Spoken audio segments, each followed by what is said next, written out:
कि भारतीय जनता पार्टी के प्रभाव से कहीं ना कहीं तेजस्वी यादव के आपन रथ जौन बा उ धीरे करे के पड़ रहे हैं। नीतीश कुमार के और ललन सिंह के, उपेंद्र कुशवाहा के यदि कोई समझौता करे के पड़ी भारतीय जनता पार्टी से, कोनो मुद्दा पर बैठक करे के हुई तो निश्चित रूप से संजय जायसवाल उमें अगुवाई करी। वो इतना ना ज्यादा अपन साया उनका पर डाल देला कि उनका पनपे के मौके ना मिले। और भारतीय जनता पार्टी शायद ऐसने हो गई बा, हम शायद ऐसे लगाओ तनी कि अभी ये बात पूरी तरह से साफ नहीं खे कि नीतीश कुमार हो साया में पनपी है कि ना पनपी है, नीतीश कुमार हो साया में रहल चाहत कि निकल रहल चाहत, तनिको एने ओने करी लोग तो वो दिन भारतीय जनता पार्टी अपना फुल एक्शन में आ जाई और तब बिहार में अलग तरह के राजनीति रुआ देखे के मिल सकेला।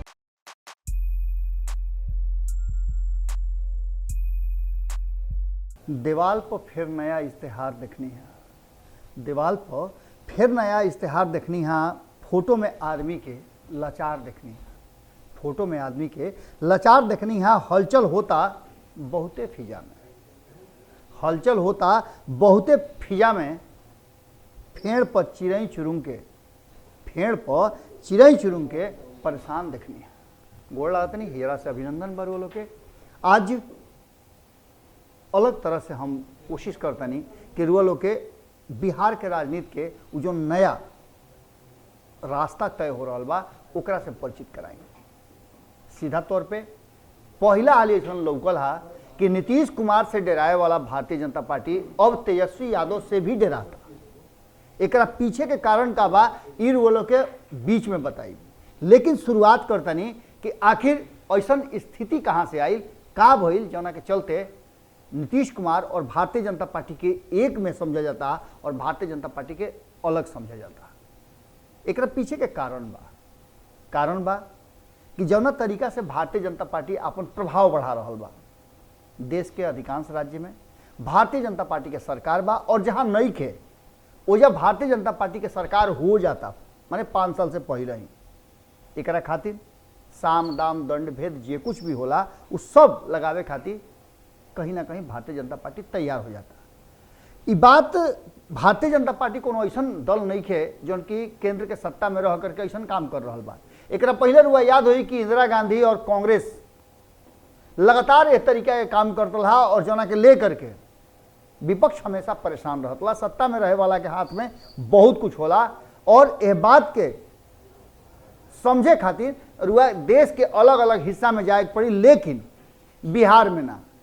कारण कि बिहार में भारतीय जनता पार्टी के औकात में, यानी कि नाथ के या पगहा अपना हाथ में नीतीश कुमार रखले रहे और वो खूंटा में बांध देले बाड़े, जौन खूंटा नीतीश कुमार के निगरानी में बा। लेकिन भारतीय जनता पार्टी अब एकरा से निकले के छटपटाए के कोशिश कर रहा बा और कहीं ना कहीं ओकरा में बहुत हद तक सफल भी हो गई बा। ये बात नीतीश कुमार बुझ रहा बाड़े। अब रुआ लोग कहब कि 2013 में का भई रहे, तो 2013 के चर्चा आज ना करब आज हम चर्चा करब 2020 और 2020 से 2022 के बीच के।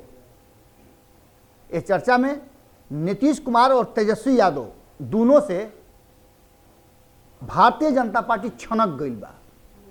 अब छनके के पीछे कारण बा कि 2013 में नीतीश कुमार जब भारतीय जनता पार्टी और एनडीए के छोड़ ले तो कहाँ गई रहन, केकरा संगे सरकार बनौले रहन, कैसे उनकर सरकार बचल रहे, ये अब नया कहे के बात नहीं थे, इस सब लोग जानता नहीं।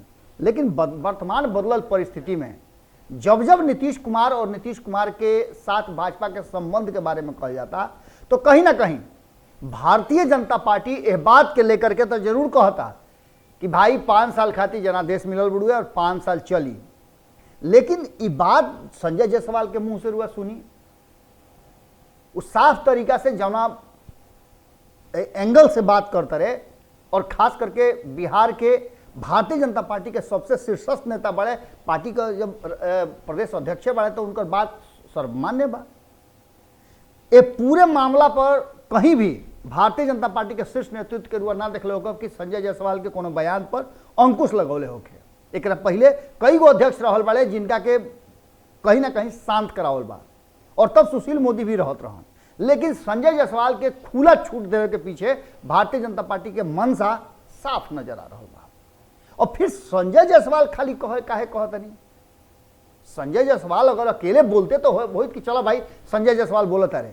संजय जायसवाल के तो जनता दल के यूनाइटेड के अधिकांश नेता कहता रहे कि उनकर के नोटिस लेवेला, वो दिमाग से मोती सुंड हो गई बाड़े, ये सब बात कहता, लेकिन अध्यक्ष तो वह बाड़े। नीतीश कुमार के और ललन सिंह के, उपेंद्र कुशवाहा के यदि कोई समझौता करे पड़ी भारतीय जनता पार्टी से, कोनो मुद्दा पर बैठक करे हुई, तो निश्चित रूप से संजय जायसवाल उमें अगुवाई करी है।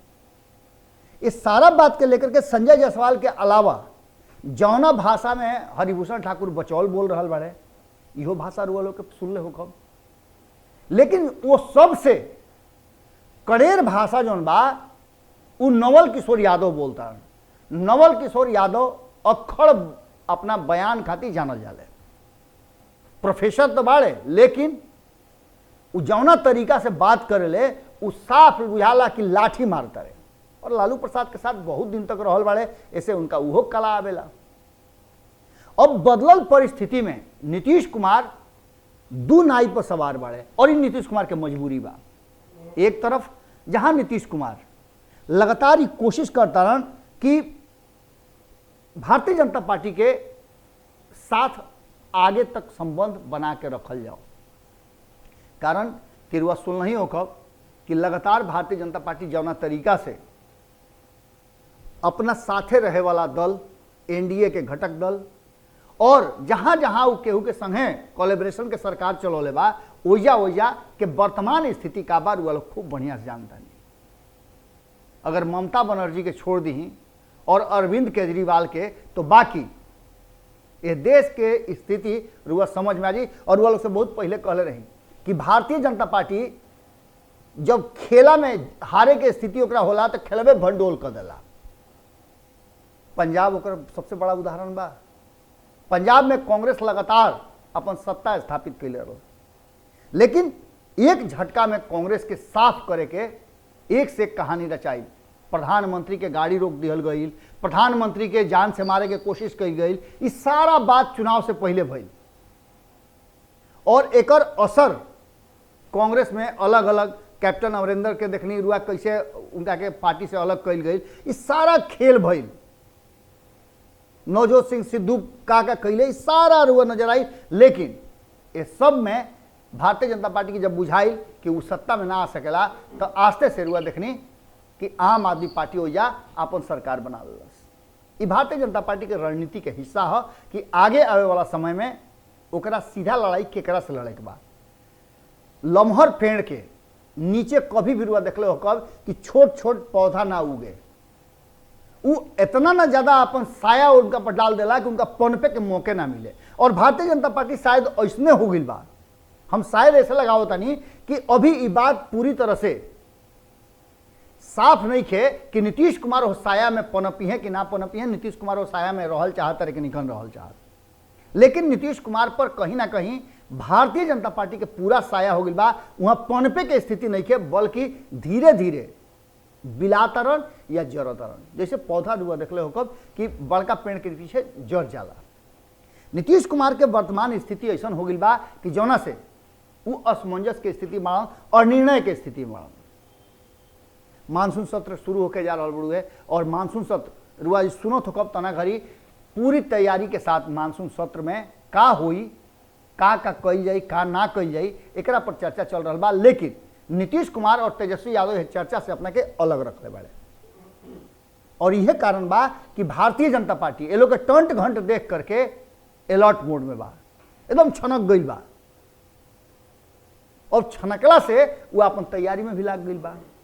संजय जायसवाल के रुआ देखले हो कब कि बयान आई और मानसून सत्र से ठीक पहले आई, यानी कि मानसून सत्र हंगामेदार रही, और हंगामा के करी, सत्ता में बैठल लोग करी, इहो बात क्लियर बा। कारण कि पहले ही से इ लगातार कहल जा रहा बा कि फलना फलना विभाग बहुत स्थिति ओकर खराब बा, ओकरा पर विशेष ध्यान दो। ओकरा पर भी दोनों के चल रहा बा। नीरज कुमार ओकरा पर का बयान दिले हर सुनबे कैले हो कब। ओकरा साथ साथ कई गो ऐसा मुद्दा बा जो मुद्दा पर नीतीश कुमार तेजस्वी यादव एक साथ खड़ा बाड़े, यानी जो जितना टंट घंट कर रहा बाड़े उ सब भारतीय जनता पार्टी के खिलाफ जा रहा बा। और ऐसा में भारतीय जनता पार्टी कतना बर्दाश्त करी। अग्निपथ योजना में रुआ देखबे कहीं कि नीतीश कुमार अलगे अपन डफली अपन राग आलापतरन। ओहिए रुआ देखले हो कि पशुपति कुमार पारस जो उनका संगे रहन वो भारतीय जनता पार्टी के खेमा में बढ़न। नीतीश कुमार के डैमेज करे खातिर कई गो लोग तैयार बा। दूसरा तरफ रुआ देखले हो कब कि नीतीश कुमार के साफ तरीका से उनकर व्यवहार आधार कम करे खातिर आरसीपी सिंह खड़ा हो गई बड़ा। हालांकि आरसीपी सिंह के चुप्पी बहुत कुछ इशारा कर रहा बा। इतना चुप्पी आरसीपी सिंह कभी निखन रहल। ओकरा बाद मंत्रालय अभी तक उनका लगे बा। अभी उनकर कार्यकाल के समय बा लेकिन मंत्रालय उनका लगे बा। और इहो बात कहल जाता है कि अभी मंत्रालय उनका लगे रही। भारतीय जनता पार्टी और नरेंद्र मोदी उनका से बड़ी खुश बाड़े। तो एक मतलब का होला? इन्हें चिराग पासवान के एक बार फिर से दिल लौटे वाला स्थिति आ गई बा। ये पूरे विषय पर रुआ देख लो कब तो कहीं ना कहीं भारतीय जनता पार्टी अपना हिसाब से अपन काम शुरू कर दिले बा। और ये सारा चर्चा में जदयू के तरफ से भी कई गो नेता सामने आ गई बा जो उनकी चुप्पी सदले रहा 2020 के चुनाव परिणाम के बाद। बात जय कुमार सिंह के कर ली या अन्य नेता के बात कर ली, मंजीत सिंह के बात कर ली। सारा लोग चुनाव हारला के बाद अब एक्शन में आ गई बा। जय कुमार सिंह लगातार अब बयान दे रहा बा। और ये पूरे मामला में दोनों खेमा से, चाहे भाजपा के Sanjay Jaiswal hocus, Naval Kishore Yadav hocus, Haribhushan Thakur hocus, ये सबसे अलग एक और दल बा जो कि एनडीए के हिस्सा बा, हिंदुस्तानी आवाम पार्टी। उस समय समय पर इंजेक्शन देते रहेला।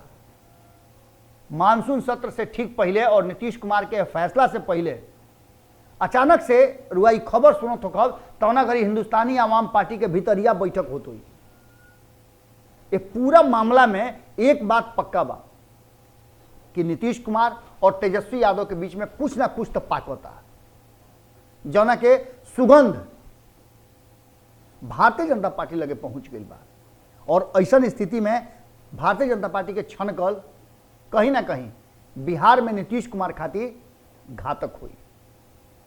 एक पहले भी हुआ देखले बानी कि भारतीय जनता पार्टी कौना तरीका से अपना साथी जो ओकरा से अलग हो जाले उनका संगे व्यवहार करेला।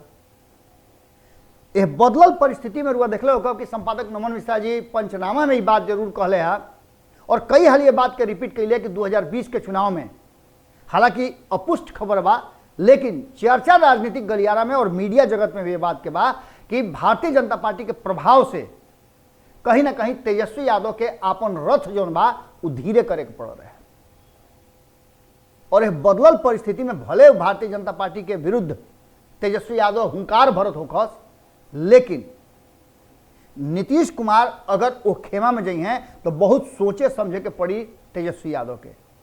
तेजस्वी यादव लगातार, और सबसे पहला बात बा कि नीतीश कुमार उन्हें जइहे का है, अगर जइबो करिए तो भारतीय जनता पार्टी के विचार से जइहे, भारतीय जनता पार्टी के सिग्नल के बाद जइहे। ये बात रुअल से पहले कहले रही कि भारतीय जनता पार्टी ऐसा भी खेला कर सकेला जब वो अन्य राज्य में, मध्य प्रदेश में इस्तीफा दिवा सकेला अपना विरोधी नेता के, महाराष्ट्र में साफ पार्टिए के बिलगा देता, छटका देता, तो और जगह के बात हम क्या करी। इस सारा चीज के देख करके एक बात तो पक्का नजर आता कि कहीं ना कहीं जौना तरीका से नीतीश कुमार और तेजस्वी यादव के 60 गांठ चल रहा बा, भीतरे उ लोग के जो टंट घंट चल रहा बा, ये पूरे टंट घंट पर भारतीय जनता पार्टी के नजर बा। उ समझी कि भारतीय जनता पार्टी के नजर का मतलब ड्रोन के नजर बा। जैसे नीतीश कुमार ड्रोन से शराब पकड़े ले, वैसा ही भारतीय जनता पार्टी ये लोग के टंट घंट पकड़त रुए। और पूरा तैयारी में कहीं ना कहीं भारतीय जनता पार्टी बा, तनिको एने ओने करी लोग तो वो दिन भारतीय जनता पार्टी अपना फुल एक्शन में आ जाई और तब बिहार में अलग तरह के राजनीति रुआ देखे के मिल सकेला। इनमें कई तरह के बात बा, ये खोल के रुआ के अगला एपिसोड में बताई कि का संभावना बा अगर भारतीय जनता पार्टी और नीतीश कुमार में दुराव होता तो संभावना का बा बिहार में सरकार के या फिर चुनाव के। आज के खूटा ठोक में रुआ लोग से विदा लेता नहीं, कल फिर भेंट करे के वादा के साथे और निहोरा बा कि जैसे रुआ लोग दुलार प्यार बनौले बनी ओकरा के बनौले रही सब है, साथे साथे अपन विचार जरूर लिखब सब है, कारण कि और विचार के हमनी के इंतजार रहेला। गोड़ लागत।